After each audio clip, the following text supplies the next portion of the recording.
Mark's done a great job tonight. Let's give him a round of applause. At our meetings and stuff, we like to give lots of applause. I'd like to recognize another group of people that do a lot of stuff to help this club run as smoothly as it can. And that's our club officers. If you're a club officer, please stand real quick.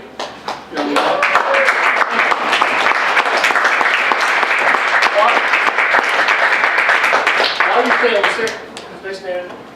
Also want to have anybody who's ever served this club as an officer, please stand real quick. You guys have helped establish the tradition that this club has become known for, and we want to thank you guys. Appreciate it. I think that's important to do every now and then. I think it's important, mainly important because I need to find some replacements this summer. Club officers. You get any notes? Okay. I came to my first meeting at the President's Club in August 2011. And I came to my first meeting much the same way as I go shopping for clothes, which isn't very often, is it?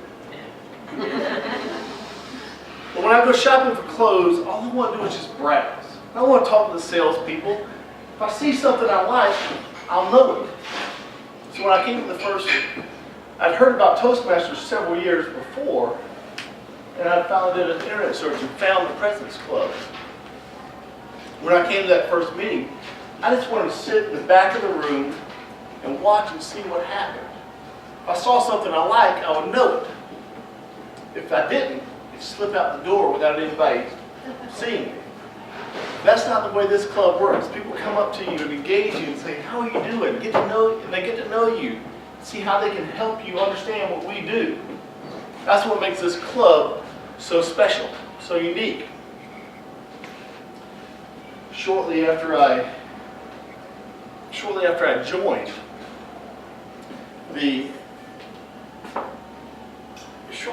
joined, well, as I was getting ready for the speech tonight, I was thinking, why do we do Toastmasters? I imagine most of us, like Kamar said, most of us come up here and try to get better at speaking and presentations. But many of us stay in this club long after our first year, after we complete our first manual. And this takes a lot of effort. We have to come to meetings and do meeting roles.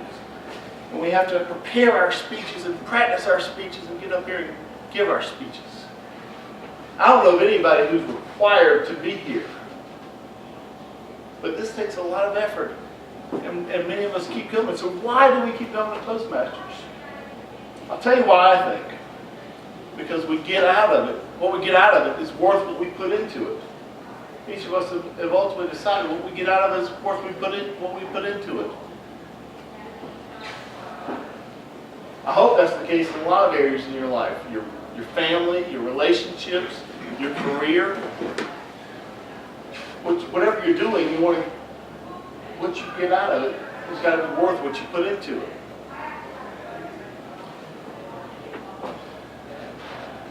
Shortly after I joined, Judy Anderson came up to me and said, "Would you like to be the Sergeant at Arms?"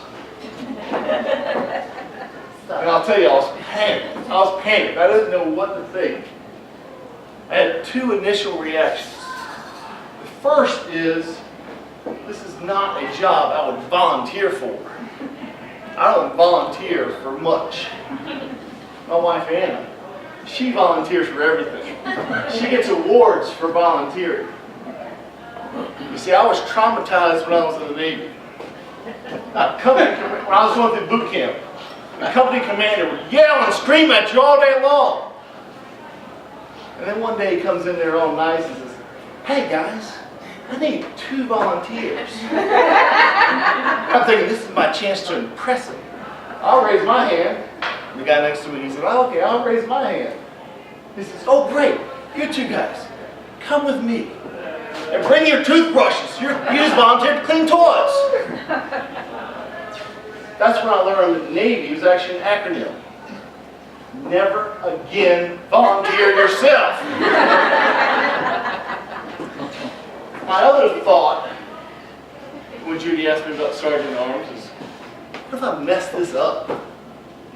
When I joined the club, Sir Tom was the Sergeant at Arms. You remember Sir Tom? He was amazing. He'd get up here and stand on his hands if he had to. I could barely get up here and stand on my feet. That Sergeant at Arms role, Neil's doing that. It gave me the opportunity to speak at every meeting. In fact, I couldn't get out of speaking at every meeting. That role got me involved in this club. That role got me engaged in what this club can do. If you want to get the most out of whatever you're doing, you've got to get involved. You've got to get engaged into what you're doing. You also have to be willing to fail. You have to take risk. And you have to push your comfort level. You have to push yourself beyond what you think you're comfortable doing. You have to reach. You have to push yourself beyond what you think you're capable of doing. I'll tell you a story about my son, Sam. He gets very frustrated when things don't come naturally to him. He doesn't have much patience for the learning process. There's a lot of times where he gets frustrated, and I'm trying to teach him something, and I get frustrated. We're all frustrated. We went to his elementary school, and we were taking a tour. He was going into kindergarten. And we get to the gym, and they got all these unicycles hanging up on the wall. And he sees the unicycles, and he's like, that's what I want to do. And I'm thinking, you're going to get frustrated. I'm going to get frustrated. We're all going to be frustrated. And he kept bugging me for about a year. I'm thinking, you don't even know how to ride a bike. You want to ride a unicycle? The way his mind works is one wheel will be easier than two. Eliminate half the problems. So finally in first grade, I said, all right, we'll give this a try. So we started going to unicycle club every week, every Monday. And he got to the point, after several weeks, he could go around the wall. Get around the gym, going around the wall, and he could ride the unicycle as long as he had the wall there for stability. And I finally said, Sam, let's get out in the middle of the floor. So we did. And he fell. And he fell. And he fell again. He's like, Dad, let me just get back to the wall so I can ride the unicycle around the gym.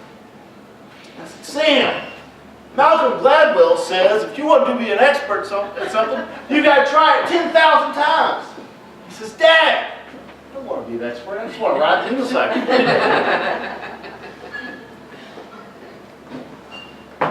So I said, well, Sam, you at least got to get out here. If you want to really ride the unicycle, you at least got to get out there in the middle of the floor. And you got to keep trying it. And keep trying it. The more you try it, sooner or later, you're going to have more success than you have failure. I'll tell you right now, Sam was in the 6th grade. He's in middle school over here at Dickerson. He can hula hoop while riding a unicycle now. He can ride a unicycle this tall. We're applying to Circus College. If you want to make the most out of what you're doing, you've got to keep at it to the point where you have more success than you have failure. You also have to have people around you that will support you, and you also have people around you that will push you further than you think you're capable of going. This club does a great job of supporting each other. This club does a great job of getting people away from the wall and out here in the middle of the floor, like me tonight. The underlying factor in all of this is time. Time is our most valuable asset. Once we spend our time, we can't get it back. We can't earn more time, and we can't borrow more time.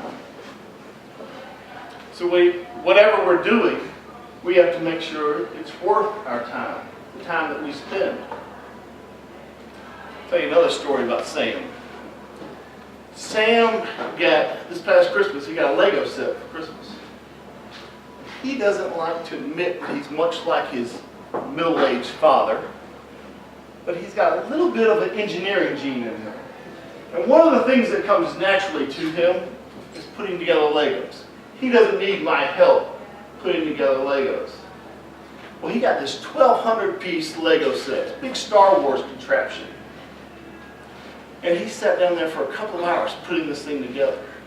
And then towards the end, I got down there with him and said, "Hey, Sam, this is pretty neat. What does this do? How does this work? Where does this go?" There was one piece that he couldn't quite get working right. So I said, "Let's just work through it. Let's get the directions out and figure out how it works." And we went through the steps and we figured it out. I didn't think very much about it because he had spent a couple of hours putting this thing together. He put together 1,199 pieces. I sat down there for 10 minutes and put together one piece. But at the end of the night, he came with a big smile on his face. He said, "Dad, I'm really glad you like Legos now. Because this is something we can do together." That 10 minutes meant the world to him. It meant more to me. Whatever we're doing, we have to make sure it's worth the time that we're spending. I'd like to read you a poem by Linda Ellis called "The Dash." It goes like this. I read of a man who stood to speak at the funeral of a friend. He referred to the dates on her tombstone from the beginning to the end. He noted that first came the date of her birth, and he spoke of the following date with tears. But he said what mattered most of all was the dash in between those years. For that dash represents all the time that she was alive here on earth. And now only those who loved her know what that little line is worth. For it matters not how much you own, the cars, the house, the cash. What matters is how we live and love and how we spend that dash. So think about this long and hard. Are there things you'd like to change? For you never know how much time is left that can still be rearranged. If we could just slow down enough to consider what's true and real, and always try to understand the way other people feel, and be less quick to anger and show appreciation more, and love the people in our lives like we've never loved before. If we treat each other with respect, and more often wear a smile, remembering that this special dash may only last a little while. So when your eulogy is read with your life's actions to rehash, would you be proud of the things they say about how you spent your dash?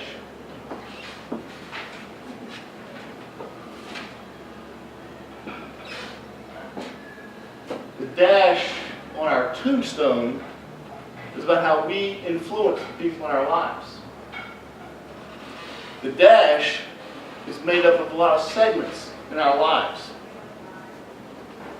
And this President's Club is a segment in our lives.